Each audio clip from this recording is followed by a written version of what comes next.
नेपाल हमेशा से और अभी भी जीडीपी है उसको लेकर बहुत ही शौकीन रहा था। और पहले से भी इतना ज्यादा जीडीपी कम था और जेन्स प्रोटेस्ट होने के बाद लगभग 1000-2000 करोड़ का है ना नुकसान हो गया और सामान सब जल गया। इसके बाद तो नेपाल का और बहुत बड़ा शौक लगा नेपाल के इनकम पे। तो चलिए समझते हैं आज के इस वीडियो में।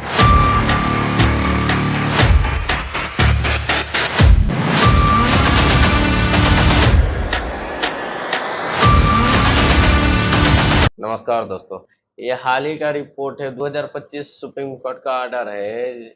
लगभग 60 से भी ज्यादा फैक्ट्रियों पर ताला लग गया सिर्फ 2 साल के अंदर। लुम्बिनी में, जो कि लॉर्ड बुद्धा का बहुत पहले से ये कहते हैं, जो कोर्ट इसलिए इस लोगों का बैन किया क्योंकि वो प्रोटेक्टेड एरिया में था। लुम्बिनी फैक्ट्री सब में इसलिए बैन किया क्योंकि उस समय से जितना भी पोल्यूशन था वो सब ज्यादातर एक एक रिवर में बहाया जाता था, मतलब छोड़ा जाता था, सिरिसिया रिवर। 122 फैक्ट्रिया सब में से ये 21 फैक्ट्रिया जो कि उस रिवर में ज्यादा पोल्यूटेड करता था। इन सभी के पास वाटर वेस्टेज रीट्रीटमेंट सिस्टम था, मतलब कि कचरा पानी का है ना फिर से दूसरा यूज में लेने के लिए बनाया जाता। उसमें से 13 फैक्ट्रिया सब अच्छा था। 2025 के रिपोर्ट के अनुसार कई फैक्ट्रियां तो इसलिए बैन कर दी गई जो कि इससे पोल्यूशन ज्यादा आता था, इसीलिए सांस लेने में प्रॉब्लम होता था, इसलिए बैन। और इससे भी ज्यादा तो कई सारे फैक्ट्रियां तो खुद ही अपने आप ही बैन कर दिया क्योंकि ऑर्डर ही इतना ले लिया था कि ऑर्डर नहीं पूरा कर सका, इसीलिए।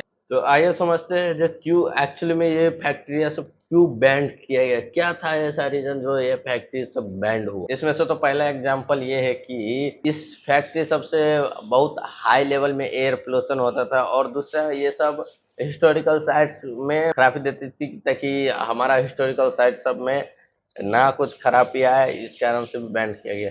Just like Lumbini, Lord Buddha का जन्म हुआ था वो बर्थ प्लेस। और दूसरी एग्जांपल है कि वो लोग वेस्टेड वाटर सबको नदिया में छोड़ते थे, जिससे बहुत आदमी सब बीमार पड़ता था। वो लोग कंसिस्टेंटली फेल होते जा रहे थे, कैसे हम अपनी गलती को सुधारे और कैसे कुछ करें वो सब में। पहला बात तो ये सब अपने लाइसेंस को वायलेंट किया था, और दूसरी जो इन्वायरमेंट लॉ सेफ्टी होता है और सेफ्टी स्टैंडर्ड होता है और बिना कुछ समझे वातावरण को बिगाड़ रहा था। और तीसरा और मेन सबसे, ये सब जो हमारा पब्लिक हेरिटेज है ना, हेरिटेज सब है नेपाल का, वो सब में बहुत पोल्यूशन फैलाया करते थे। जस्ट लाइक हो गया near Disney populated zone, UNSA और पब्लिक हेरिटेज सब। और ये इसका एक कोई सिंगल नंबर नहीं है जो कि ये फैक्ट्री सब बंद किया गया है। राजा मरने के बाद कितना फैक्ट्री एक्चुअली में बैंड हुआ है ये सबको कोई पता नहीं। इसका एक सिंगल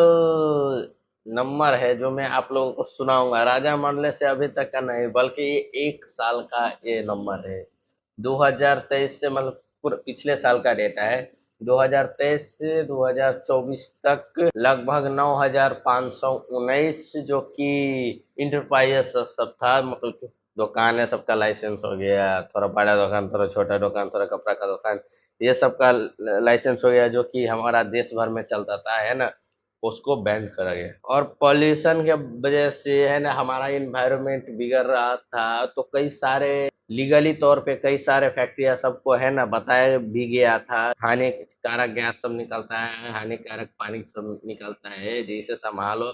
तो वो लोग उतना ध्यान नहीं दिया जाए ये चीज पे। और मेजर बात तो ये है जे ये सब फैक्ट्री सबको बैन करने के पीछे 2-3 कारण रहे हैं। पहला तो ये लोग सरकार का बात नहीं सुना। दूसरा बात तो ये है कि वो लोग इन्वायरमेंट सेफ्टी कॉम्प्लीमेंट्स को नहीं माना और इन्वायरमेंट को ब्रेक किया, वातावरण को क्षति पहुंचाया, इसके कारण से बैन किया। अब इतना सारी, मतलब राजा मरने से लेकर अभी तक का मैं सिर्फ 1 साल का डाटा बताया जो इतना सारा छोटा मोटा दुकान बैंड हुआ नेपाल में। और इसके कारण से है ना बहुत ही बड़ा एक बात पैदा होता है कि इतना रोजगार का कमी क्यों है ना, जे हमें रोजगार नहीं मिलता है, हमें बाहर जाना पड़ता है, बाहर से कमा के लाना पड़ता है। ये एक बहुत ही बड़ा सवाल पैदा कर देता है हम सभी का मन में। तो आप लोग भी यहाँ पर सोचते होंगे जी नेपाल का मेजर सोर्सेस क्या है कमाने का, है ना। जिससे नेपाल का जीडीपी अभी तक थमा हुआ है। नेपाल का सबसे बड़ा और सबसे पहला जीडीपी का सबसे बड़ा स्रोत एक ही है। और इवन आप सभी लोगों को मालूम भी होगा, अभी ज्यादातर हर एक साल करीब 10 से 20 हजार से उससे भी ज्यादा वो नंबर हो सकता है जो नेपाली घर छोड़ के एब्रोड जाता है कमाने के लिए।